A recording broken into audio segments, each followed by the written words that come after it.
Subscribe for more content. গভীর জঙ্গলের ভেতর থাকত এক ছোট্ট হরিণ শাবক।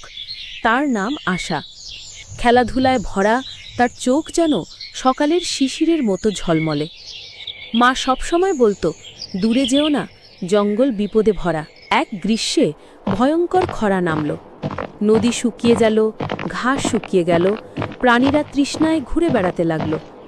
আশার মা ধীরে ধীরে দুর্বল হয়ে পড়ছিলেন, তবুও ছোট্ট আশাকে লুকোনো জলধারার কাছে নিয়ে যেতেন।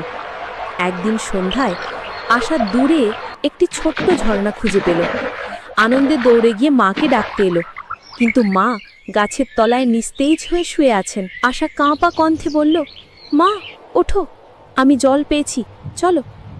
মা হরিণ ক্লান্ত চোখ মেলে মৃদু হেসে বললেন, না সোনা, তুমি যাও, বেঁচে থাকো, জঙ্গলের গান এখনও তোমার জন্য বাজবে।